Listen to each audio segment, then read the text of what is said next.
Today I need to prep a couple of pair of earrings to get ready for this art walk. It's my little cactus earrings that I make that are really popular. They sell pretty much every art walk. So I need to prep some of those.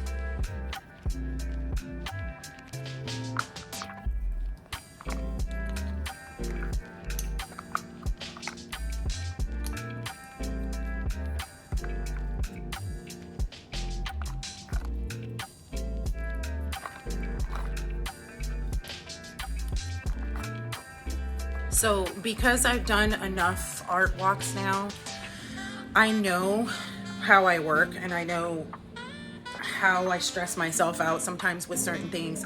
So I know that I need to allot myself 2 weeks, excuse my dog, to allot myself 2 weeks to get my things ready where I feel good about it. So today and tomorrow, I'm going to finish uploading. I'm going to finish editing my YouTube videos so that I can have at minimum two YouTube videos in my queue. Then I can forget about YouTube for a while and then focus on my drawing and getting my things printed. So I'm giving myself 2 weeks. So starting not today, not tomorrow, but day after tomorrow, I have 2 weeks. This brings me to tip number one. Tip number one for me is I've learned over time that sitting down and making a list of the things that you need to, like the things you expect to get done, put a wish list. Those are the things that you hope to get done to have available for the art market. I put my digital, as you can see, I'm making Megan Thee Stallion's digital print, and that was on my wish list, and I wasn't going to be upset if it didn't come to fruition. So give yourself a to-do list, a wish list, and you need to schedule any other of your responsibilities ahead of time so that you give yourself at minimum a week to collect supplies, deal with any mistakes, and also brings me to the next part, which is number 2.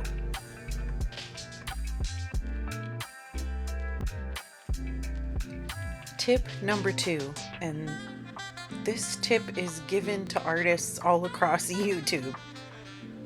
Do a mock setup of your art market table, and I mean complete with whether you have ways to hang things or you have racks or things that you're using to store art prints. Whatever it is that you're doing, do a mock setup somewhere, even if it's in your house or in your garage. But setting up ahead of time is so important. Do not skip this step.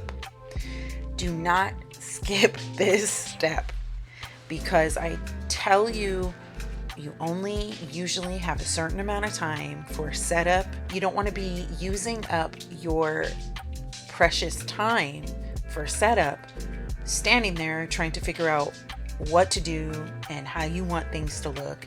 These are things that you're going to want to know ahead of time. Tip number 3.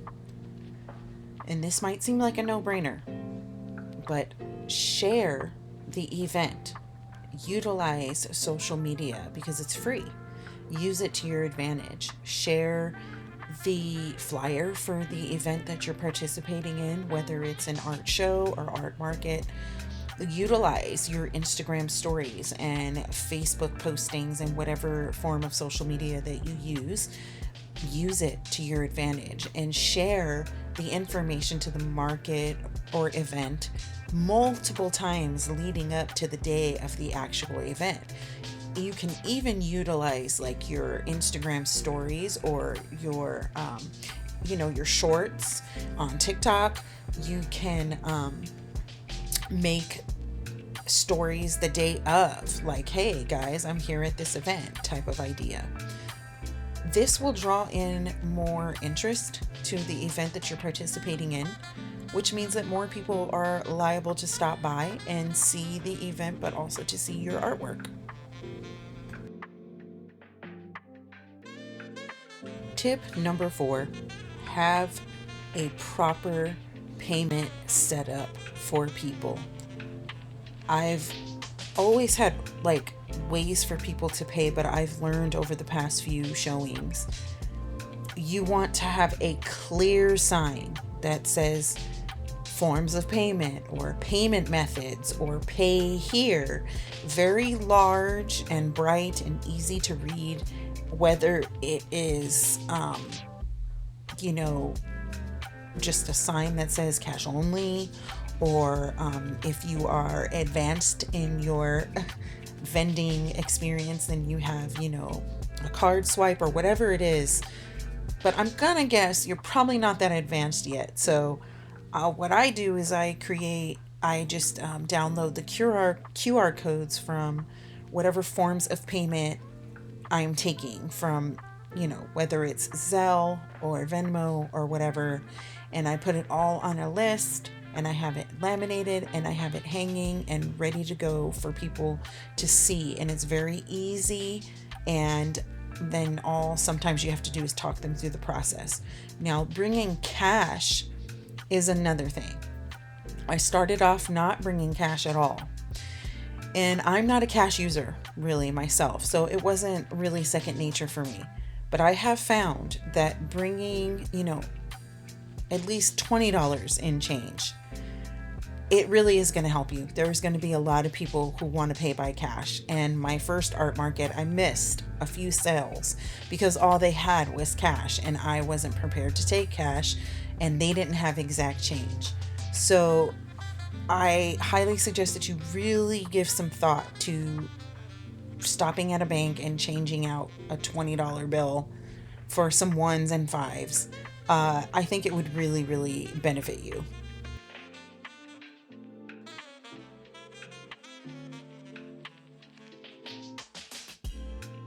And certainly, last but not least, tip number 5, make sure that you look at your inventory and then have the exact amount of packaging available.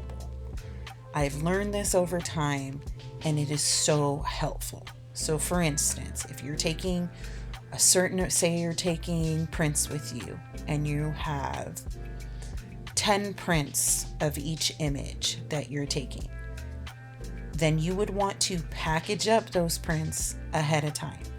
Whether that is you put them in the cellophane packaging and you seal them with thank you stickers or business cards, you want to prepare those ahead of time instead of wasting time doing that at your art market or art show. It does hold you back. This happened to me at my last art market, and I was getting really busy and my booth was really popular, and I was slowing myself down by trying to package all of these things and make them look nice, because you do want them to look nice. You want people to like your packaging, and it's something that I care about, and it was holding me back. So this time for this art market, I pre-packaged everything. So if you're selling paintings, however you plan on packaging up those paintings, have those things ready to go. I sold an original painting this last art market, and I have a special way that I seal those up to protect them, and I have special bags that they go in. But instead of folding the bag and then putting the thank you sticker on or putting my business card in there, I stamped them to put my name on the front. I did all of that ahead of time. I did all of that at home.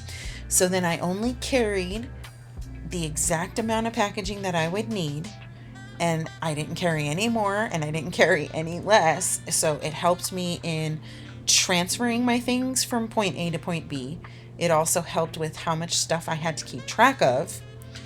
But I was already prepared when people wanted to purchase something. I could spend more time on conversating with them, answering their questions, helping them with making payments and all that kind of stuff.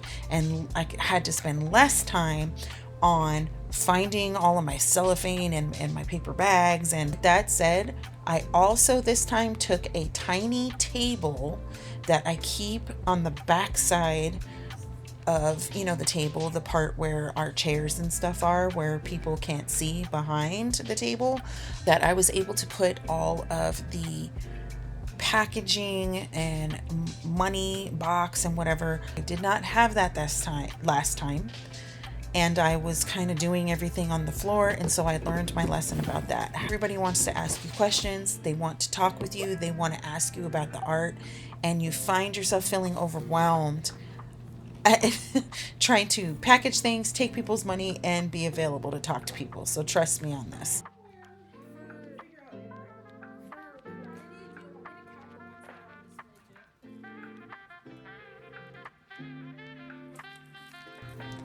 I really hope that this video helped you out, maybe gave you some ideas on how to go about your first event or how to improve upon any events that you may have already done.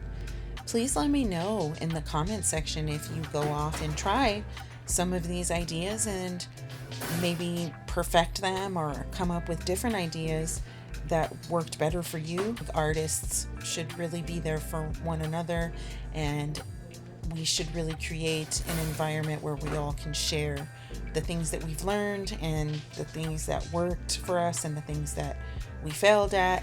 And so I hope that these 5 little tips are helpful to you out there. Thanks for tuning in, and until next time, peace to everybody.